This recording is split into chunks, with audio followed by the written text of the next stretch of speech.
Hi you guys, this is Irene, and I just wanted to come on here and talk to you about the August 16th cabinet meeting at the White House and give my thoughts on just some of the points. I'm not going to go over everything that they spoke of, but just I think I have like 3 or 4 things that really stuck out to me about the agendas of that meeting. And before we get into that, I want to point out 2 things that happened during the meeting that kind of gave me pause. So the first thing was the cadet prayer at the beginning of the meeting. It didn't mention God. It didn't mention Jesus. I know it didn't mention Jesus. I don't think it mentioned God either, honestly. And so I'm not going to put as much on that prayer as a lot of people did, was just like, thank God they're praying and da-da-da, because a prayer is not anything if it's not prayed to the right Lord, right? But they did pray at the beginning of the meeting. And the second thing that really stood out to me was something President Trump said 29 to 33 minutes into the meeting. And you'll have to watch the cabinet meeting yourself because I'm not inserting a clip because I never use clips in my vertical videos. With that said, he goes, there are some very rich people and they don't like me. I don't know their names. I don't want to know their names, but I know that they're very rich and they don't like me. And that's honest. If you watch my videos, I say all the time what we are seeing played out on media is that President Trump is part of the elite, but he's not top tier elite, okay? He's not that dude. But he's working his way up and he's managed to exploit their own systems to get himself into a very powerful position. And he has previously aligned himself through business to some lower tiered elite people, and they are trying to usurp the current elitist authority. Not for us, y'all. Don't get excited. He's not doing it for you and I. He's doing it for his own benefit because it's a self-preservation move, okay? There are 2 types of people. There are people who realize the real agenda, which is that nobody cares about the poor or the working class. Nobody cares about you. If you make 100,000, 200,000, 300,000 a year, 500,000, 600,000, 100, a million a year, you're not important. You're a small fish. There are truly wealthy and powerful people on this earth, and if you don't get up there, you're never truly safe. You're still a peon. Now, you could be a bishop, you could be a knight, you could be a pawn, but you know what? You're not the king or queen. Okay? And so elite people try to get as close to that top rung as they can get because you're safer there. You're safer the more money and power you have. Now, for us, the majority of human beings on this planet, we're safer if we just crush this whole system, right? If we just stop playing with the system. But I thought it was interesting that the president even said the same thing I said about what's going on TV and in the media. It's not about you. Nobody cares about Chicago. Nobody cares that you don't have a job, or if you do have a job, or if you're eating and have food on the table, or if your mortgage gets paid next month, or if your car gets fixed. Nobody cares about that. What they do care is about moving the masses to their elitist agenda. And they don't like Trump because nobody invited him to the big boys table. But he's trying to take a place there. And he's managed to make friends with us, the common person, and it's given him power, public power, which makes him a little more untouchable. And he already had the money and the connections to make moves and do negotiations that don't come in line with the current elitist status quo. Because if somebody's going to be on top, he's the sort of person who's wanting to be on top. Okay? Doesn't strike me as the bow down to another type dude. With that said, I thought those 2 things were super interesting in the meeting. And now that I've taken my tin hat somewhat off, let me go ahead and move on to the actual content of the cabinet meeting. Okay, so one of the first things that they brought up were removal of fallen trees. So there are a lot of forest fires going on and things like that. They specifically cited the California incidences where they feel that there are a lot of trees that are dead, they're falling over, nobody's removing them, they're burning up. We're very dependent on Canada for lumber, and we can really lower this dependency if we just allow them to move the trees out and use them for lumber because some of it's salvageable. And there's a valid argument there. Now, what I will say is this. I don't think this agenda, and this is just me predicting, okay? This is Irene Yvette predicting. They're not going to stop with this, okay? They're starting with this because it gets them in the door. Because especially in very protective places like California, they don't want you stepping foot onto their protected land. Not for moving dead trees, and surely not for deforestation. They are possessive over their protected land. Now, this makes a lot of sense from an eco-friendly perspective.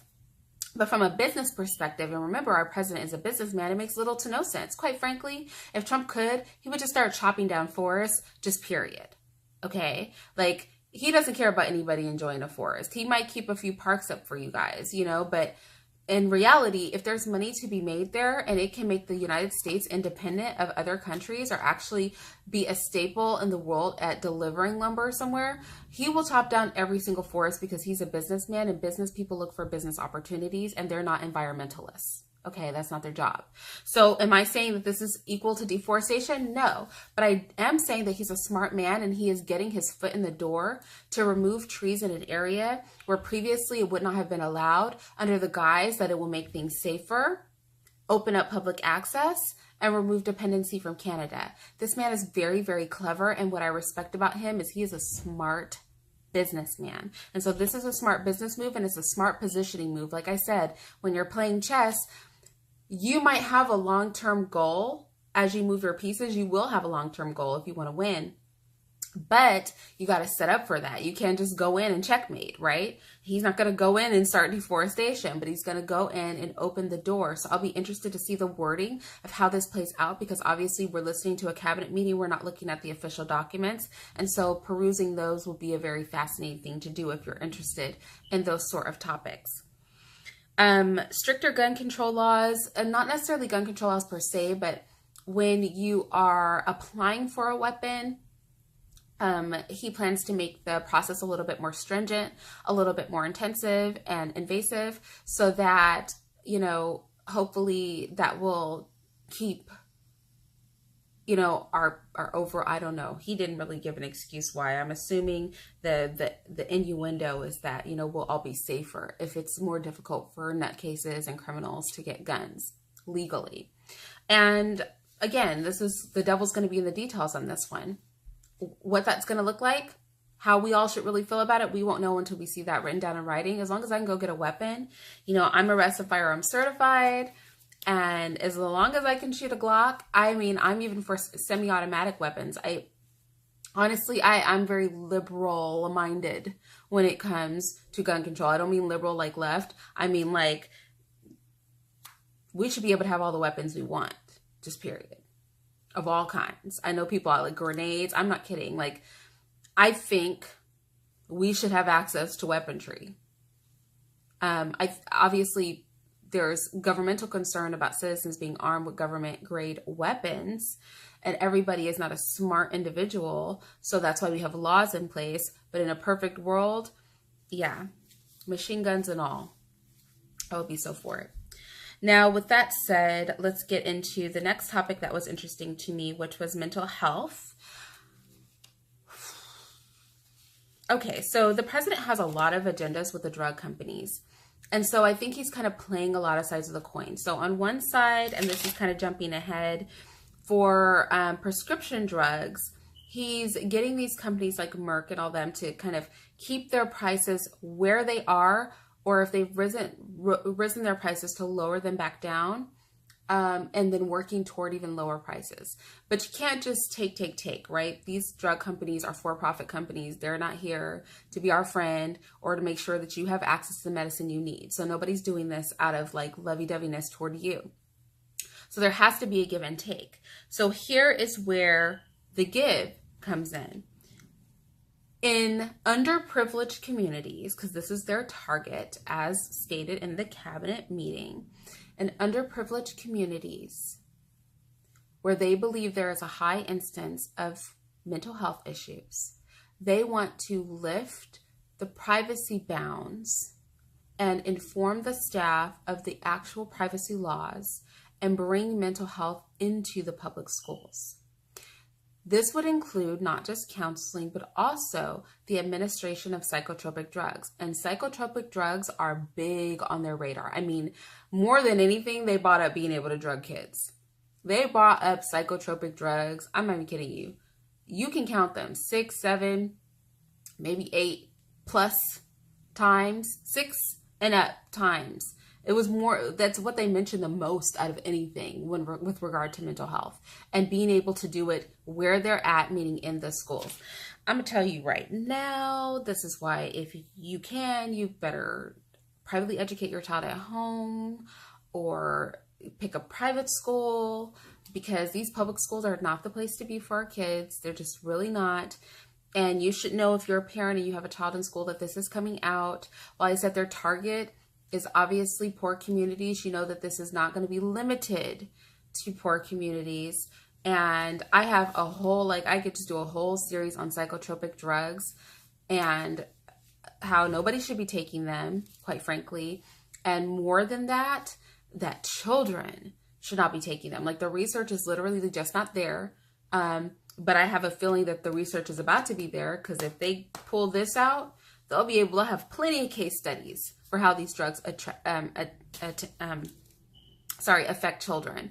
So there's a give and take going on between the president and these drug companies right now. Remember, companies' motivation is profit. Companies' motivation, it's not to be your friend, okay?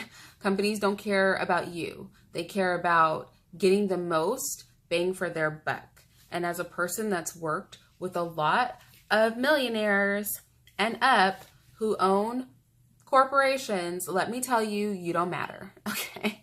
What matters is their bottom line. And anything they do for you is because regulations make them. So with that said, I mean, he mentioned everybody. I mean, they were talking about everybody, so that the teachers can recommend and these kids can get drugs, so that the friends down the street can recommend and these kids. He mentioned everybody. The parents were not mentioned, not one time. Can you imagine a whole conversation about children in public schools getting mental health services and psychotropic drugs, and the word parent? Correct me if I'm wrong. Feel free to listen to it. Wasn't mentioned one time.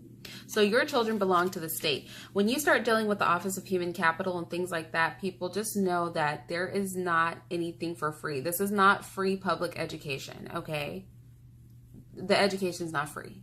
The government doesn't give you anything for free.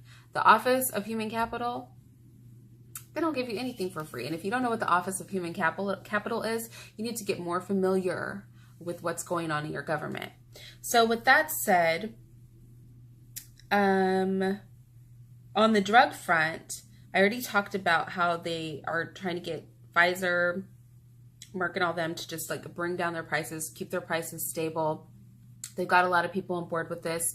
On the flip side, and I'm going to do a whole video. I haven't thought of the title. It's going to be something like the Chicago, Vermont connection or something like that. But this is crazy to me. So on the flip side, you know that there are whole states of white people, basically, because the states are predominantly white, that are overrun with opioid abuse.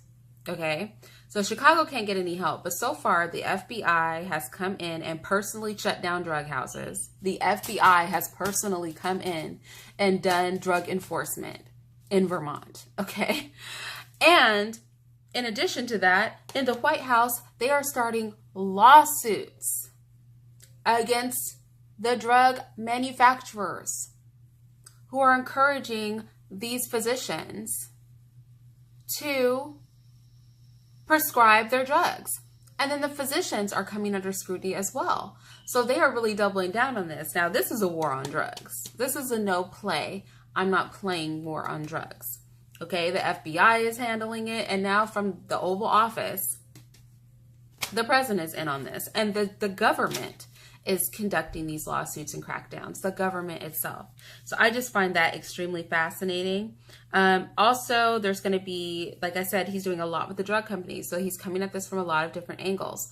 He's bringing in drugs from third countries. He's going to lift the bans on those to promote competition.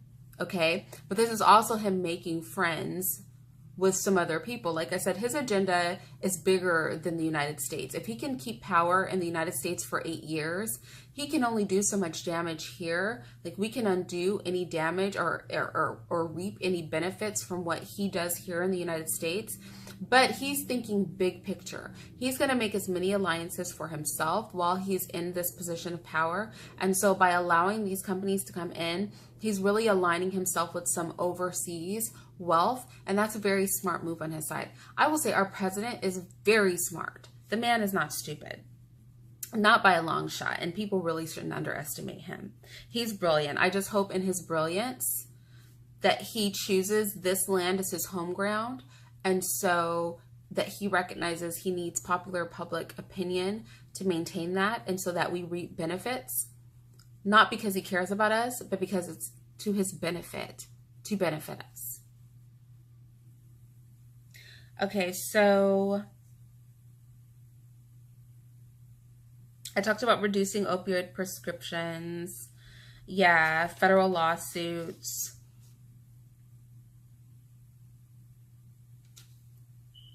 And yeah, I think that's pretty much it for the cabinet meeting. Those are the things that really stuck out to me. The forestation issue, this whole thing with the drug companies is very convoluted. So here's the thing. Well, it's convoluted to us and how their presentation is very organized on their side. So here's the thing. The thing is that there's something big going on with the drug companies. He didn't present all this at once, like these things are all connected, but you don't have to be a rocket scientist to know that these things all have to be connected, because there are only so many drug manufacturers that he could be talking about. You know, like we only allow so many in the United States, and there are only so many globally that are role players. So there we go with our cabinet meeting. And oh, one other thing he did say is that the drugs that are coming over from China, it's almost like a sort of warfare that they're perpetrating by pushing those drugs into the country. So a lot of these lawsuits are actually going to be against Chinese companies. So that's just something to have on your radar. And with that said, I'm out of here. I will see you guys next time. I'm really interested to hear your thoughts. I really encourage you to go watch this cabinet meeting. I may link it below. I may not. Honestly, it's the August 16th cabinet meeting at the White House. And you should be able to find this. These are public. It's very nice to have put these out. It was smart of him also, with all the controversy that's going on, to show that literally we're still moving about running the country. I respect, I don't know how I feel about it yet, but I respect that he's really mixing his own self-interest and what he can do for our country into one big sort of, you know, puzzle. You know, he's really fitting the pieces together. The man is really smart. He's really brilliant. And they are throwing, these rich people he says don't like him, they are throwing every arrow they can. He's just dodging. It's like the Matrix. He's dodging these arrows. They're gonna have to come really correct to tear him down. They will have to do a lot of damage. So with that said, I will talk to you guys next time. Bye-bye.